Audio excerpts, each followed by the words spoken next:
ಅಜ್ಜಿ ಅಜ್ಜಿ ನನಗಂತೂ ಸಿಕ್ಕಾಪಟ್ಟೆ ಸೆಕೆ ಆಗ್ತೈತೆ. ಹೋಗಿ ಚಾನಲಲ್ಲಿ ಸ್ನಾನ ಮಾಡ್ಕೊಂಡು ಬರೋಣ ಬಾ. ನಾನು ನಿನ್ನ ಈಜೋಡ್ಯಾನ ಬಾ.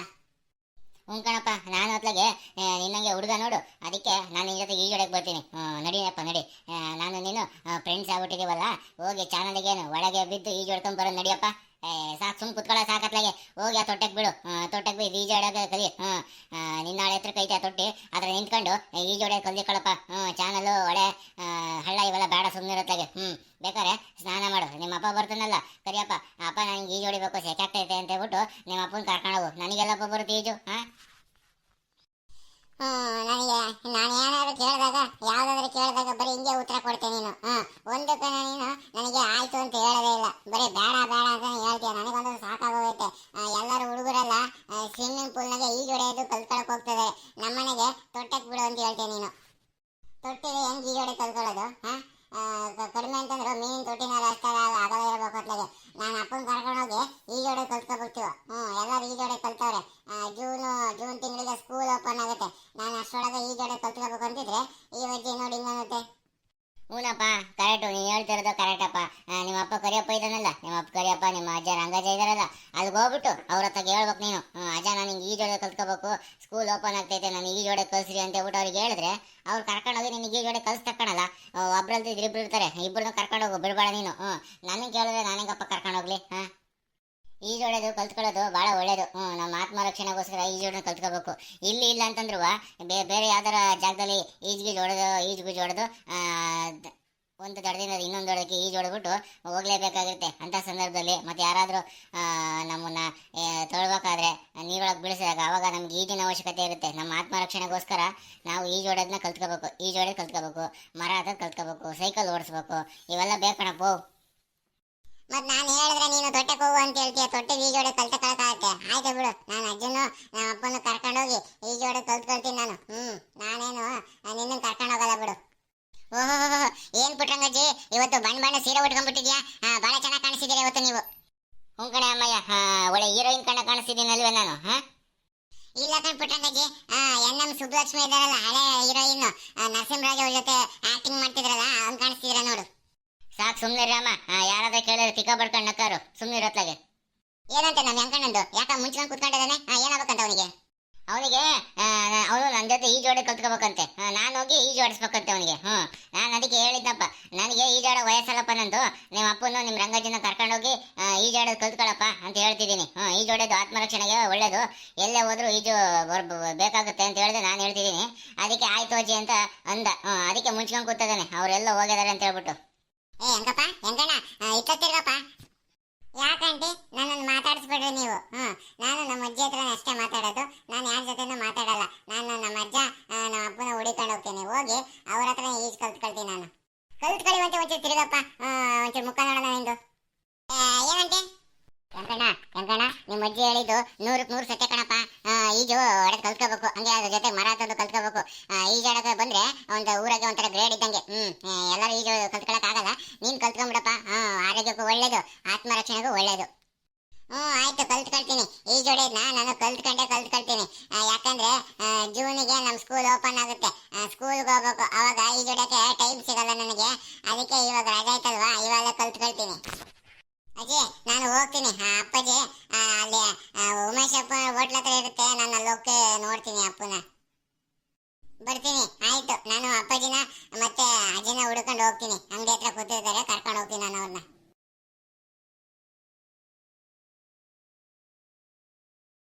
ಬರ್ರಿ ಅಮ್ಮ, ಬರ್ರಿ ಕುತ್ಕೊಳ್ರಿ.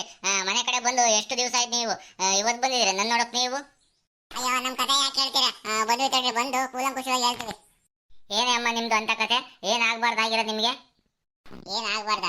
ಇದೇನ್ ಪುಟ್ಟಂಗಜ್ಜಿ ಹಿಂಗೆ ಕೇಳ್ತೀಯಾ? ಈ ಬೇಸಿಗೆಲ್ಲಂತೂ ಅಬ್ಬಬ್ಬಬ್ಬಬ್ಬ 34 ಡಿಗ್ರಿ ಬಿಸಿಲು ನೋಡಿದರು, ಈಗ 39 40ಕ್ಕೆಲ್ಲ ಬಂದಿದ್ದೀವಿ. ಅಯ್ಯೋ, ಸುಮ್ಮನೆ ಬಿಸಿಲಲ್ಲಿ ಅಂಗಡಿ ಮನೆ ಕೆಳಗಡೆ ನಿಂತ್ಕೊಂಡಿದ್ರೆ ಸಾಕು, ಕೈ ಮೈಯೆಲ್ಲ ಬೆವತೋಗಿರ್ತವೆ. ಅಂಥದ್ರಲ್ಲಿ ಭತ್ತ ಬೇರೆ ಬಂದೈತೆ, ಕೊಯ್ಬೇಕು ಇವಾಗ. ಈ ಬಿಸಿಲಲ್ಲಿ ಭತ್ತನ ಮಿಷಿನ್ ಕೊಟ್ಟೆ ಅಂತ ಕೊಯ್ಸ್ಬಿಡ್ತೀವಿ ಅಂತ ತಿಳ್ಕ. ಅದು ಬೇರೆ ಈಗ ಬೆಳಗ್ಗೆ ಹೋದ್ರೆ ಚೆನ್ನಾಗಿ ಬಿಸಿಲು ಕಾದ್ಬಿಟ್ಟು ರಾತ್ರಿ ಹೊತ್ತು ಚೆನ್ನಾಗಿ ಮಳೆ ಬರ್ತೈತೆ, ನೀರನ್ನು ಹಿಂಗ್ಸಕ್ಕಾಗ್ತಿಲ್ಲ. ನಮ್ಮ ಕತೆ ಯಾರು ಕೇಳೋರು? ಈಗ ನೋಡಿದ್ರೆ ಇನ್ನೇನು ಜೂನ್ ಹತ್ರ ಬಂದೈತೆ, ಅಷ್ಟೊತ್ತಿಗಾಲೆ ಮಳೆ ಶುರುವಾಗ್ಬಿಡ್ತಪ್ಪ ಅತ್ಲಾಗೆ. ಅವ್ನು ಮಿಷಿನ್ನವನಿಗೂ ಹೇಳಿದೀವಿ ಬೇಗ ಬಂದು ಕೊಯ್ದಾಕಪ್ಪ ಅಂತ ಹೇಳ್ಬಿಟ್ಟು, ಅವನು ಈಗ ಆಗ ಅಂತ ಅವನೇ. ಯಾಕಂತಂದ್ರೆ ಒಳ್ಳೆ ಎಕರೆ ಸಿಕ್ಬಿಟ್ಟೈತೆ, ಒಂದು 5-6 ಎಕರೆ ಕೊಯ್ದು ಬರ್ತೀನಿ ಅಂತ ಬಿಟ್ಟು ಹೇಳ್ತಾವನ ಅತ್ಲಾಗೆ. ಇತ್ಲಾಗ ಬರಂಗೂ ಇಲ್ಲ ಬಿಡಂಗೂ ಇಲ್ಲ, ಹಂಗಾಗ್ಬಿಟ್ಟೈತೆ ಪರಿಸ್ಥಿತಿಗೆ. ನಾವೇ ಕೊಯ್ಯಕ್ಕೆ ಕೈ ಹಾಕನ ಅತ್ಲಾಗ ಜನ ಸಿಕ್ತಿಲ್ಲ, ಅದು ಬೇರೆ ತೊಂದ್ರೆ. ಹ್ಞೂ ಕಣಜಿ, ಇದು ಸಮಸ್ಯೆ ಆಗಿರೋದು ನಮ್ದು. ಅದು ಬೇರೆ ಇವಾಗೇನು ಸೆಂಟ್ರಲ್ ಗೌರ್ಮೆಂಟ್ನವರು ಇವಾಗ ಪೆಟ್ರೋಲ್ ಕಡಿಮೆ ಬಳಸ್ರಿ, ಆಮೇಲೆ ಚಿನ್ನ ಏನೋ ಖರೀದಿಸ್ಬೇಡ್ರಿ, ಓಡಾಟಕ್ಕೆ ಸಾರಿಗೆ ಬಸ್ಗಳ ಜೊತೆ ಬಸ್ಸಾಗ ಓಡಾಡ್ರಿ, ಪರ್ಸನಲ್ ವೆಹಿಕಲ್ನ ಓಡಿಸ್ಬೇಡ್ರಿ ಅಂತ ಹೇಳ್ತಾರೆ.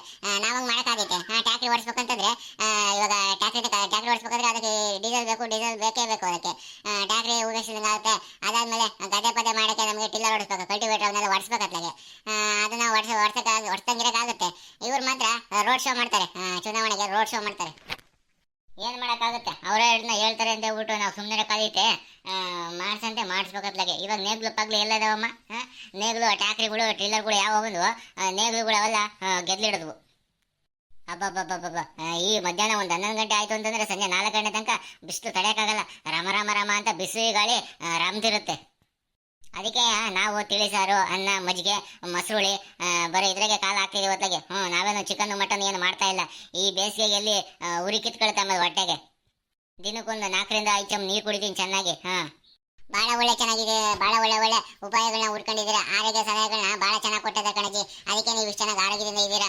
ನೀವು ಹಿಂಗೆ ಇರ್ರಿ. ನಾವು ಅಷ್ಟೇ ದಿನಕ್ಕೆ ಒಂದು 5 ಚಮ್ ನೀರು ಕುಡಿತೀವಿ ಕಣಜಿ. ಬೆಳಗ್ಗೆ ಎದ್ದ ತಕ್ಷಣ ಒಂದು 2 ಚಮ್ ನೀರು ಕುಡಿತೀವಿ. ಹಂಗೆ ಇರೋಕ್ಕೆ ನಮಗೇನು ಈಟ್ ಅಂತದೇನು ಕಾಣಿಸ್ಕೊಂತಿಲ್ಲ. ಈ ಬಿಸಿಲಿಗೆ ಕೆಲವರು ಜನ ತಲೆ ಸುತ್ತ ಬಿದ್ದೋಗ್ತಿದ್ದಾರೆ, ಹಾಸ್ಪಿಟ್ಲಿಗೆ ಅಡ್ಮಿಟ್ ಆಗಿದ್ದಾರೆ. ಆಮೇಲೆ ಡಾಕ್ಟರ್ಗಳು ಆರೋಗ್ಯಗಳಿಗೆಲ್ಲ ಚೆನ್ನಾಗಿ ನೀರು ಕುಡೀರಪ್ಪ, ಎಳ್ನೀರು ಕುಡೀರಿ, ಮಜ್ಜಿಗೆ ಕುಡೀರಿ ಅಂತ ಹೇಳ್ಬಿಟ್ಟು ಸಲಹೆ ಸೂಚನೆಗಳನ್ನೆಲ್ಲ ಕೊಡ್ತಾ ಇದ್ದಾರೆ. ಇದು ಎಳ್ನೀರು ಬಿಸಿಲು ಅಂತ ಹೇಳ್ಬಿಟ್ಟು ಭಾಳ ದೊಡ್ಡ ಬಿಸಿಲಪ್ಪ. ಜನ ಹೇಳ್ತಾರೆ ಎಷ್ಟು ಬಿಸಿಲು ಚೆನ್ನಾಗಾಯ್ತು ಅಷ್ಟೇ ಚೆನ್ನಾಗಿ ಮಳೆ ಬೀಳುತ್ತೆ ಅಂತ ಹೇಳ್ಬಿಟ್ಟು. ಅದ್ ನಿಜ ಬಿಡು, ಅದು ಹೆಂಗಿದ್ರು ನಿಜ. ಬಿಸಿಲು ಚೆನ್ನಾಗಿ ಬರ್ತೈತೆ ಅಂತಂದ್ರೆ ಮಳೆನೂ ಅಷ್ಟೇ ಚೆನ್ನಾಗಿ ಐತೆ ಅಂತ ಸುಮ್ಮನಿರು. ರಾತ್ರಿ ಎಲ್ಲ ಚೆನ್ನಾಗಿ ಹೊಡೆದಲ್ಲ, 3 ದಿವಸ ಬಿಡುವಿಲ್ದಂಗೆ ರಾತ್ರಿ ಹೊಡಿತೈತಲ್ಲ, ಅದಕ್ಕೆ ಭೂಮಿ ಒಂದು ಮಟ್ಟಿ ತಂಪಾಗಿರೋದು. ಆಗಲೇ ಮುನಿಯಮ್ಮ ನೀನು ಬಂದೇನೆ, ಬಾರೆ ಮುಂದಕ್ಕೆ ಬಾರೆ ಹತ್ರಕ್ಕೆ. ಏನು ಪುಟ್ಟಂಗತಿ ನೋಡಕ್ಕೆ ಅದ್ಮೇಲಮ್ಮ ಪಂಕಜ ಎಲ್ಲ ಬಂದ್ಬಿಟ್ಟವ್ರೆ ಇವತ್ತು ಇಷ್ಟು ದಿವಸಕ್ಕೆ. ಮುನಿಯಮ್ಮ ಪುಟ್ಟಂಗಜ್ಜಿ ನಮ್ಮಿಬ್ರಿಗೆ ಆಳಿಗೆ ಒಂದೊಂದು ಹಲಸಿನ ಮೂಡೆ ಕೊಡ್ತೀವಿ ಅಂತ ಹೇಳಿದ್ರು, ಅದಕ್ಕೆ ಈಸ್ಕೊಂಡು ಹೋಗೋಣ ಅಂತ ಬಂದಿದ್ದೀವಿ. ಅದೇ ಪುಟ್ಟಂಗಜ್ಜಿ ನನಗೂ ಒಂದು ಕೊಡತ್ಲಾಗೆ, ನಾನು ತಗೊಂಡೋಗ್ತೀವಿ. ಮುಚ್ಚ ಬಾಯಿ ಸಾಕೋತ್ಲಾಗೆ. ಓಹೋ, ಇವಳು ಇಲ್ದಿರ ಕಡೆ ಜಗಳ ತಂದಿರ್ತಾರೆ ಇವಳು. ಒಲೆ ಮೇಲೆ ಅನ್ನೋಳು. ಯಾವ ಹಲಸಿನ ಮೂಡೆನೂ ಇಲ್ಲ, ಯಾವ ತೊಳೆನೂ ಇಲ್ಲ, ಬಾಯಿ ಕುತ್ಕ ಇಲ್ಲಿ. ಇವರಿಬ್ರು ಭತ್ತ ಕೊಯ್ಸಕ್ಕೆ ತೊಂದರೆ ಆಗೈತೆ, ಮಿಷಿನ್ ಸಿಕ್ತಿಲ್ಲ, ಮಳೆ ಬೇರೆ ರಾತ್ರಿ ಹೊಡೆಯುತ್ತೆ, ಬೆಳಗ್ಗೆಲ್ಲ ಬಿಸಿಲು ಕಾಯುತ್ತೆ ಅಂತ ಹೇಳ್ಬಿಟ್ಟು ಬಂದಿದ್ದಾರೆ ಅತ್ಲಾಗೆ. ನಾನು ಅತ್ಲಾಗೆ ಇವ್ರ ಕತೆ ಕೇಳ್ಕೊಂಡು ಕೂತ್ಕೊಂಡು ನಮ್ಮ ಹುಡುಗ ಬೇರೆ ಈಜು ಕಲಿಬೇಕು ಅಂತ ಹೇಳ್ಬಿಟ್ಟು ಬೆಳಗಿಂದ ಮೊನ್ನೆಯಿಂದನೂ ಭಾಳ ಆಟ ಮಾಡ್ತಾ ಇದ್ದೆ. ಅದಕ್ಕೆ ಅವ್ರ ಅಪ್ಪ ಅವ್ರ ಅಜ್ಜಿಂಗೆ ಹೇಳಿದೆ ಅತ್ಲಾಗೆ, ನಾನೆಲ್ಲಮ್ಮ ಈಜು ಕಲ್ಸಕ್ಕೆ ಹೋಗೋಣ ಅವನಿಗೆ. ಒಳ್ಳೆ ಆಡ ಹುಡುಗನ ಸವಾಸ ಭಾಳ ಕಷ್ಟದಮ್ಮ. ಅದಕ್ಕೆ ಅವ್ರ ಅಜ್ಜಂಗೂ ಅವ್ರ ಅಪ್ಪಂಗೂ ತಗಲಾಕಿದ್ದೀನಿ. ಅವ್ರ ಮಕ್ಳು ನಾವು ನೋಡ್ಕೊಂಬ್ಲಿ, ಮನೆ ಹತ್ರ ಬೇಕಾದ್ರೆ ನಾವು ನೋಡ್ಕೊಂತೀವಿ. ಈಜು ಪಾಜು ಕಲ್ಸಕ್ಕಾಗಲ್ಲ ಕಣಮ್ಮ ನನ್ನ ಕೈಲಿ. ನೀನಾಗ ಹೋಗ್ತೀಯ ಸುಮ್ಮನೆ ಪುಟ್ಟಂಗಜ್ಜಿ, ಹುಡುಗಂಗೆ ಈಜು ಕಲ್ಸಕ್ಕೆ ಹೋಗ್ತೀಯ ನೀನು. ಇನ್ನ ನಿನಗೆ ಈಜು ಬರ್ಬೇಕಲ್ಲ ಅಂತದ್ರಲ್ಲಿ.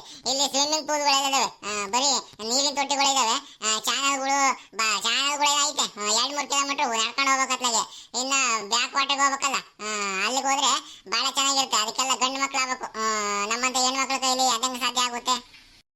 ಟೌನಲ್ಲಿ ಅದೆಂತದ ಸ್ವಿಮ್ಮಿಂಗ್ ಪೂಲ್ ಅಂತಿರ್ತಾವಲ್ಲ, ಅದ್ರಾಗೇನು ಐತಂತೆ 1 ಗಂಟೆಗೆ 60 ರೂಪಾಯಿ ಚಾರ್ಜ್ ಮಾಡ್ತಾರಂತೆ. 60 ರೂಪಾಯಿ ಕೊಟ್ಬಿಟ್ಟು 1 ಟಿಕೆಟ್ ತಗೊಂಡ್ರೆ 1 ಗಂಟೆ ಎಲ್ಲ ಈಜೋಡಿಬೋದಂತೆ. ಆಮೇಲೆ ಏನೋ ಒಂಚೂರು ದಿನ ಹೋಗ್ತಿದ್ರು ಅಂತಂದ್ರೆ ಒಂದು ಅರ್ಧ ಗಂಟೆ ಜಾಸ್ತಿ ಹೊತ್ತು ಈಜೋಡಕ್ಕೆ ಬಿಡ್ತಾರಂತಪ್ಪ. ನನಗೆ ಅಲ್ಲಿ ಕಳಿಸ್ಕೊಡುವಂತ ಈ ಹುಡುಗ ಒಂದೇ ಆಟ ನಮ್ಮ ಯಂಕಣ್ಣಂದು. ಅಲ್ಲ ಈಜು ಕಲೀಲಿ, ದುಡ್ಡು ಕೊಟ್ಟು ಈಜು ಕಲಿಸ್ಬೇಡ್ರಿ. ನೀವು ಹಂಗೆ ಕಳಿಸ್ರಿ. ನಮ್ಮೂರಾಗೇನು ಹೊಳೆ ಇಲ್ವೇ, ಹೊಳೆ ಕರ್ಕೊಂಡೋಗಿ ಕಡಿಮೆ ಆಳ ಇರೋ ನೀರಿನಾಗೆ ಒಂದು ಟೂಬ್ ಕಟ್ಟಿ ಈಜೋಡೆ ಕಲ್ಸ್ಬೇಕಂತ ಪುಟ್ಟಂಗಜ್ಜಿ ನೀನು. ಸುಮ್ಮನೆ ಅಲ್ಲಿ ಸ್ವಿಮ್ಮಿಂಗ್ ಪೂಲಿಗೆ ಯಾಕೆ ದುಡ್ಡು ದಂಡ ಮಾಡ್ತೀರಾ ನೀವು? ಸುಮ್ಮನೆ ನೋಡು, ಖುಷಿಪುರದೊಳಗೆ ಎಷ್ಟೊಂದು ಜನ ಸಣ್ಣ ಮಕ್ಕಳೆಲ್ಲ ಸೊಂಟಕ್ಕೆ ಟೂಬ್ ಹಾಕೊಂಡು ಆಮೇಲೆ ನೀರಿನ ಕ್ಯಾನ್ನ ಸೊಂಟ ಕಟ್ಕೊಂಡು ಕಾಲಿದು ಹೆಂಗ್ ತೇಲ್ತಾರೆ ಹಂಗೆ ಸಣ್ಣ ಮಕ್ಕಳೆಲ್ಲ ಈಜು ಕಲ್ತದವಪ್ಪ. ಹೆಂಕಣ ಕಲಿಯಲ್ವೇ? ಕಲಿತಾನೆ. ಅವನಿಗೆ ಒಂದೇ ಪಟ್ಟು ಈಜೊಡಿಬೇಕು ಅನ್ನೋ ಹುಚ್ಚು ತಲೆಗೆ ಹತ್ಬಿಡೈತೆ. ಅವ್ನು ಯಾವಾಗ ಇಷ್ಟೊಂದು ಕಷ್ಟ ಪಡ್ತಿದಾನೋ ಈಜೊಡಿಬೇಕು ಅಂತ ಮನ್ಸಲ್ಲ ಐತೆ, ಅವ್ನು ಕಲ್ತ ನೋಡು. ಅದಕ್ಕೆ ಅವ್ರ ಅಪ್ಪಂಗೆ ಅವ್ರ ಅಜ್ಜಂಗೆ ತಗಲಾಕ್ಬಿಟ್ಟಿದ್ದೀನಿ. ಇನ್ನೊಂದು ಬಿಡಲ್ಲ, ಅವರಿಬ್ಬರನ್ನ ಕರ್ಕೊಂಡೋಗಿ ಈಜೊಡೆದು ಕಲ್ತ್ಕೊಂತ ನೋಡು. ಕಲ್ತ್ಕೊಳ್ಳಿ ಬಿಟ್ರಿ. ಆತ್ಮರಕ್ಷಣೆಗೆ ಈಜೊಳಗೆ ಕಲ್ತ್ಕೊಳ್ಳೋದು ಬಹಳ ಒಳ್ಳೇದು. ಆದ್ರೆ ನಮ್ ಕತೆ ಹೆಂಗೈತಲ್ಲ ಪುಟ್ರಂಗಜ್ಜಿ, ಇನ್ನು ಊರಾಡ್ದೆಲ್ಲ ಇನ್ನೇನಾಗಿರೋಣ. ಮಿಷಿನ್ಗಳಂತೂ ಸಿಗ್ತಾನೆ ಇಲ್ಲ. ಇವಾಗ ಒಳ್ಳೆ ಸೀಸನ್ ಅಲ್ವೇ ಭತ್ತದ್ದು, ಹಂಗಾಗಿ ಮಿಷಿನ್ಗಳು ಸರಿಯಾಗಿ ಸಿಗ್ತಾನೆ ಇಲ್ಲ.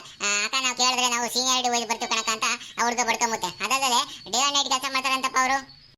ಮತ್ತೆ ಮಾಡ್ದಂಗಿರ್ತಾರೆ. ಡೇ ಅಂಡ್ ನೈಟ್ ಕೆಲಸ ಮಾಡಿದ್ರೆ ಮತ್ತೆ ಅವ್ರಿಗೆ ವರ್ಕೌಟ್ ಆಗೋದು. ಇಲ್ಲ ಅಂತಂದ್ರೆ ಬೇರೆ ಬೇರೆಯವರೆಲ್ಲ ಕಾಂಟ್ರಾಕ್ಟ್ ತಗೊಂಡ್ಬಿಡ್ತಾರೆ. ಹಂಗಾಗಿ ಇವರು ಡೇ ಅಂಡ್ ನೈಟ್ ಕೆಲಸ ಮಾಡಿ ಹೆಂಗ ಕೆಲಸ ಬೇಗ ಬೇಗ ಮುಗಿಸ್ಬಿಡ್ತಾರೆ. ತಲೆ ಕೆಡ್ಸ್ಕೊಬೇಡ್ರಿ ಕಣೆ, ದೇವ್ರು ಒಳ್ಳೇದು ಮಾಡ್ತಾನೆ. ನೀವು ಅದ್ರ ಬಗ್ಗೆ ಎಲ್ಲ ತಲೆ ಕೆಡ್ಸ್ಕೊಬೇಡ್ರಿ. ನೀವು ಭತ್ತ ಫಸಲು ನಿಮ್ ಕೈ ಸೇರುತ್ತೆ. ನೋಡಿದ್ರೆ ನಿಮ್ಮೂರಲ್ಲಿ ಇದೇ ರೀತಿ ನೀವು ಭತ್ತ ಹಾಕೊಂಡು ಬೆಳಗ್ಗೆ ಹೊತ್ತು ಚೆನ್ನಾಗಿ ಬಿಸಿಲು ಕಾದು ಸಂಜೆ ಹೊತ್ತಾಗ ಜೋರು ಮಳೆ ಬರುತ್ತಾ? ಹಾಗಿದ್ರೆ ನಿಮ್ದು ಅದೇ ಪರಿಸ್ಥಿತಿ, ನಮ್ಗೆಲ್ಲ ದೇವರ ಗತಿ. ನಿಮ್ಗೇನಾದ್ರೂ ಈ ವಿಡಿಯೋ ಇಷ್ಟ ಆಗಿದ್ರೆ ಈ ವಿಡಿಯೋನ ಶೇರ್ ಮಾಡಿ, ಲೈಕ್ ಮಾಡಿ, ಕಾಮೆಂಟ್ ಮಾಡಿ. ಇನ್ನು ಯಾರ್ಯಾರು ನಮ್ಮ ಮಲ್ನಾಡ್ ಮಗ ಯೂಟ್ಯೂಬ್ ಚಾನಲ್ನ ಸಬ್ಸ್ಕ್ರೈಬ್ ಮಾಡಿಲ್ವೋ ಅವರೆಲ್ಲ ಈ ಕೂಡಲೇ ಸಬ್ಸ್ಕ್ರೈಬ್ ಮಾಡಿ.